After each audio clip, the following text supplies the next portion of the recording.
There is a gambling mentality or style of play that people tend to use or manifests very much in League of Legends and CSGO, and I'm going to address each game separately.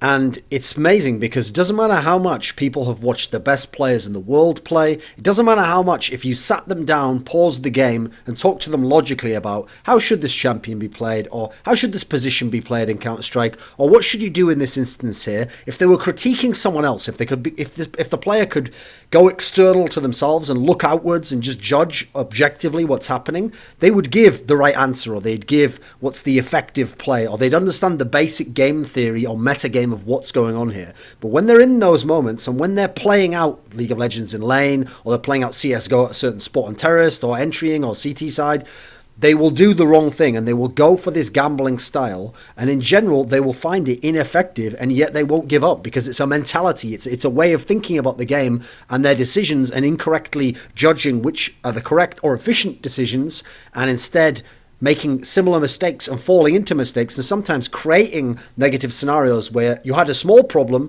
and then you've exacerbated it into a bigger one, trying to fix it, but actually not applying the correct solution.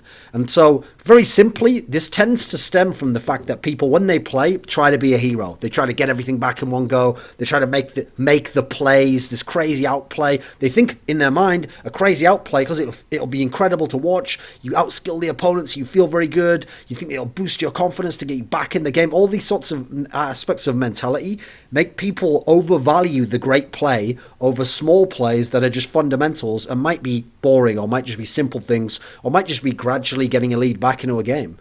It also is the case that when you make plays or you try this gambling style, you're emphasizing spontaneity, you're trying to do the unexpected, you're having fun, over improving at the game gradually, trying to be consistent and have a basis of good decision making, and also winning in a boring fashion or a way that isn't sexy and doesn't have lots of crazy plays. So in CSGO, this kind of gambling mentality really manifests itself in when people just do force buys over and over again, when they aren't necessary. Like, it's not like you must break the game back right now. It's not going to win you the game. It's not a scenario where you're ahead a lot and you can afford to do it. People will do these crazy force buys when they're behind, early on when they're behind a bit, and as a result snowball the economy completely to the enemy and put themselves really behind. Another great example is people who buy glass cannon AWPs, and either they aren't an amazing AWPer, or maybe they even have AWP skill, but they're going to hold normal spots where normally you need armor as well, and enemies are going to be looking there, therefore they're going to be even more likely to die with the AWP. They don't have good utility, or even worse, they don't have any sort of special setup even to use this glass cannon AWP. Like, they haven't got a special opponent, they haven't got a special teammate who's going to set them up or flash them or cover their back or anything. They're just in a normal spot, and this glass cannon AWP very likely is going to do very little for them. So in general, you should never be doing glass cannon AWP buys in CSGO, especially if you're on the losing team. If you're in a scenario where the rest of your team doesn't have utility, you don't have people set up, you don't have people who can cover you, you're just holding positions, and even if you get kills with it, you're still very likely to die with it, or you're going to have no impact on the round and hide as soon as you get kills. In general, it's never going to make a lot of sense to do that. It's very difficult to justify doing it a lot of times on the terrorist side. It only tends to work if you're a really good AWPer, your team needs an AWP, you lost the AWP last time, everyone else has all the utility, all the nades, etc. Then it can sometimes make sense to do it. But even then, very rarely, the general guideline is not to glass cannon AWP. Now, another thing people will do the glass cannon AWP, and force buys for that matter, is they go to the same spots again where they died, and they will be either play the spot the same way, thinking, I got lucky last time, like I'll get him next time, or even worse, they'll be overly aggressive from that spot in a way which the game doesn't dictate. It doesn't tell you to do that. It doesn't tell you there's a weakness there. But you think to yourself, like, okay, you know what? I'm going to get that guy back who killed me that time. So I'm going to get the jump on him. I'm going to be ahead of him, or I'm going to get there faster. Or you know what? I'm just going to be stubborn. Like, I'm going to go to the same spot again, and this time I'm going to show him I'm better than him. This sort of mentality, this is not going to win you the game very often. In very small amount of cases will this work. And so what's funny is, if you think about it, the reason why people tend to gamble in these scenarios is because, first of all, they find saving boring.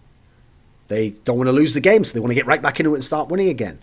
They refuse to accept that something happened, and so they think by winning the next scenario, which is going to be similar, but slightly less armor or slightly less utility, right? By winning that scenario, it's almost like I can wind back time to where I made the mistake before and died, and then I can win out from that scenario, and then I can just erase it immediately from my mind, as opposed to having to eco, or play with a rifle if you're an AWPer, or go to a scenario where you're just all grouped together on a semi-buy or something, whatever it might be. They don't want to do those things. They don't want to have to work on team play, etc. Deep down, I feel like in CSGO, a big reason why people gamble actually is because they are frustrated, and deep down they kind of know that like their full buys aren't that great even. So they even want to have these crazy half buys or this glass cannon AWP or this force buy and then get super aggressive because they kind of know if they take the correct spots or they take effective spots or they take even what for them should be efficient spots. Well, that guy beat me because actually maybe he's got better aim than me, or he has a better visualization of where I'm going to be, or maybe it's just better reactions, or he got the jump on me, or he used correct technique, whatever it might be. There's an insecurity that's showing up here in this kind of a scenario. Because the stupid thing is, if someone was actually good enough at full buys, where they have armor and they have the weapons and they have the utility, in this sort of a scenario, if you're really good at them, then saving makes sense because it will get you back to your ideal scenario where there's no advantage for either team, and therefore with no advantage, if you're the better player, you will now win out. It will maximize your chances of winning the future round where you have this setup, and not only that, in theory, every round after that. So you might lose a round early in a game, but because you save, get the full utility, get everything, get your kills, get back in the game. In CS, remember, there's no snowball advantage over the long term of the game because of how the money resets. Therefore, if you're behind 2-5, if you then get that money round and you win, in theory, you can win 16-5. You can win every round from now on if you're really confident in that scenario and you know you're the better player. So actually, it makes less sense to do these crazy force buys because you think you're the better player in that scenario. Remember, once you get the round wins, you can snowball the game in terms of round wins from that point in time as you need to if you're actually as good. So to me, this sort of gambling, it does suggest a kind of insecurity about your standard level of play. It means you don't really believe, most likely, that you can get back into the game through saving properly and doing something useful from that, intelligent decision making when you have the full buy, small outplays where you just adjust your position a little bit, you get help from someone, you use some utility to set up the later kill. If you died with full weaponry, armor, utility, odds are you're not going to go to the same position with a lesser gun, or the same gun but no armor, or the same gun and armor but no utility, or the same gun, no utility, no armor, and then do better than that next time when you have less parity with the opponent or even disadvantages directly. I mean, some famous examples in Counter-Strike, there's 2 pro-level teams who've done this, is Envious in 2016 have almost shown you how not to force buy, especially on CT side of Train. Go and watch a lot of their games.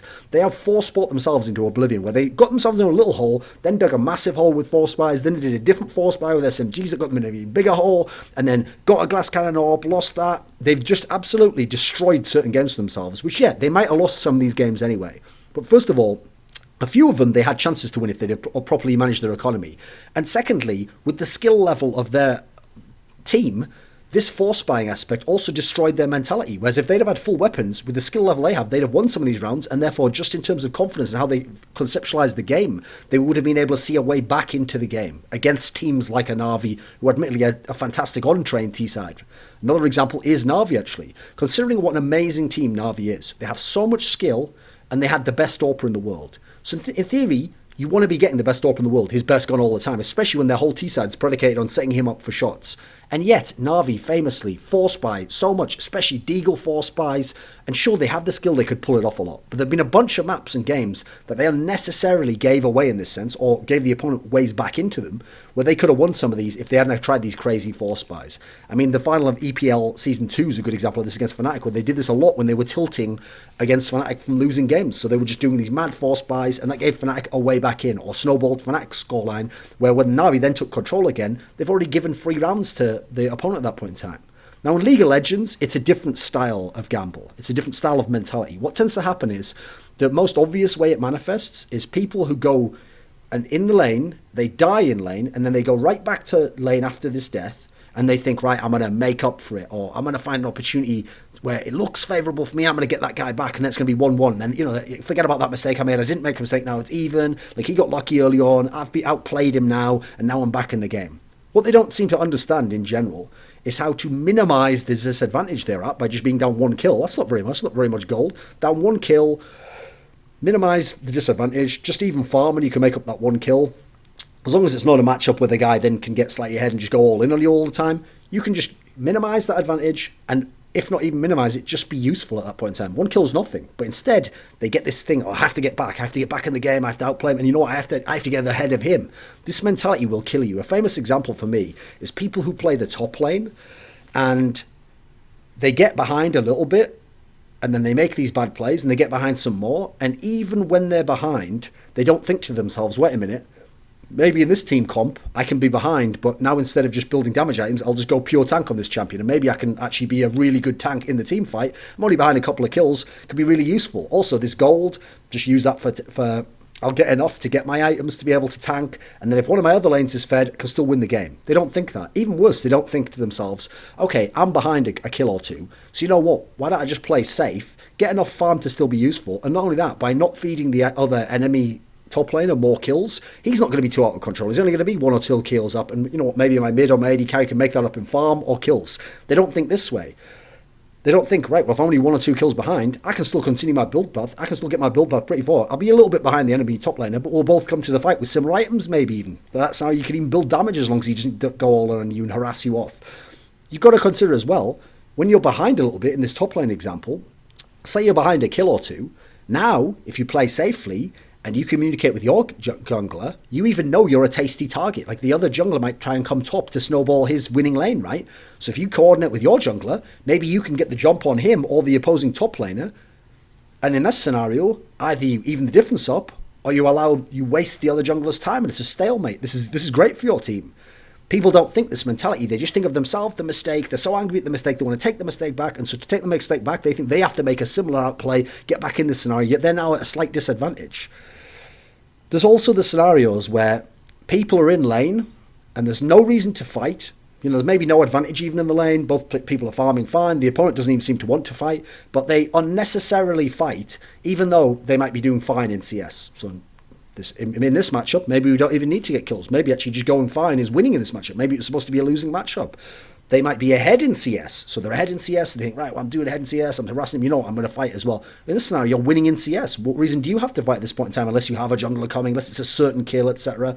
Or even worse, they're on a champion that maybe doesn't even need to get ahead in lane, doesn't even need to get kills in lane, just needs to get to some of his items by the time the team fights or the mid game arrives, and therefore can be very useful. So why risk that not happening in a scenario where you don't need to fight? It's not necessary to fight.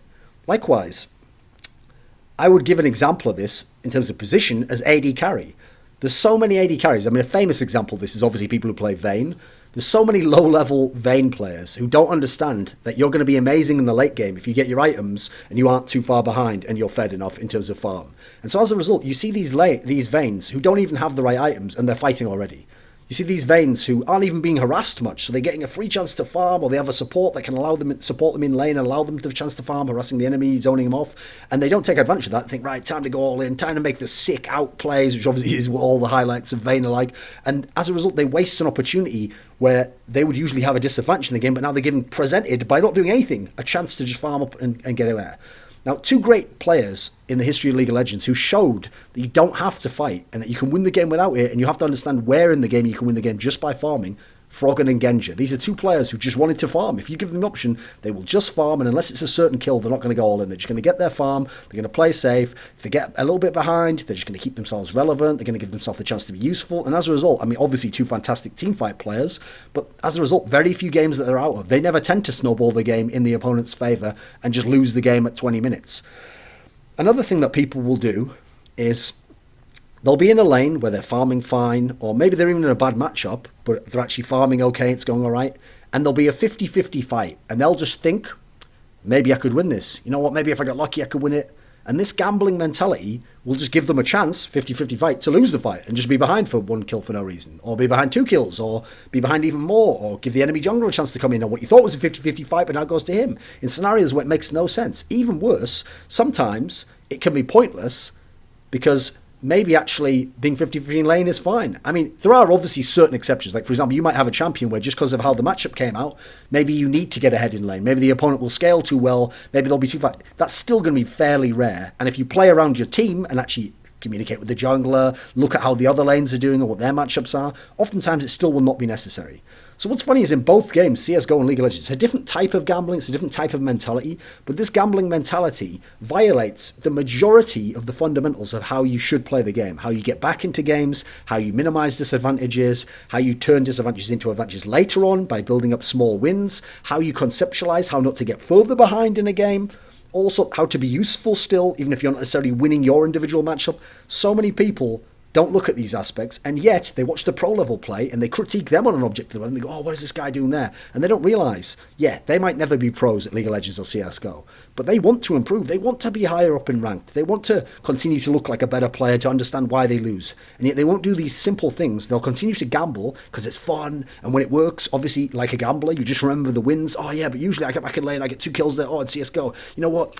When I buy a CZ, I'm so nutty with it. Like, I get a couple of headshots. They just have that gambler's mentality where they remember the wins, they ignore the losses, and they're addicted to getting that crazy win. Like, oh, deep down, when you get that crazy kill with the CZ, or in League of Legends, you come back in a lane, you're behind, that guy's on some super sick champion, but you get lucky, minion damage does more, you get some weird outplay where he misses it, doesn't put the summoner on you or something. In this scenario, a part of why it feels sick and super fun, it's also because deep down, you kind of know it shouldn't happen, right? That probably shouldn't have gotten that. So that feels like, haha, I got away with it. I've seen this happen in poker a lot, actually, where people would go all in on ridiculous hands, where if you'd sat them down and figured it out, of course this guy's most likely got a better hand than you, but they've actually got addicted, believe it or not, on subconscious level, to knowing they might be behind, but knowing they could get that sick draw out on the river, and like, oh look, I had 10s and he had queens, you know what, I got the 10 on the river, get wrecked. Like, they almost like the sickness of knowing that they shouldn't win, but they do. And so it's literally a level of denial of reality, of this position they're in. The whole point is, if you want to improve and you want to be consistent and you want to just be a better player and have long-term fun, not just short-term fun of instances of fun, then this is a way to do it, is to ignore this mentality, almost go the opposite way from it, and learn how to take these small decisions and to judge decisions in relation to each other. Okay, I made a poor decision before, slightly bad. I can actually adjust it a little bit. I don't necessarily have to make some great thing to make up for that, but I can do other things in the game to be useful, or I can come back. They don't think this way. And so the gambling mentality, the gambling play style, I think actually ruins even people's own fun, but also obviously in team games ruins a lot of our fun when we have these people as teammates.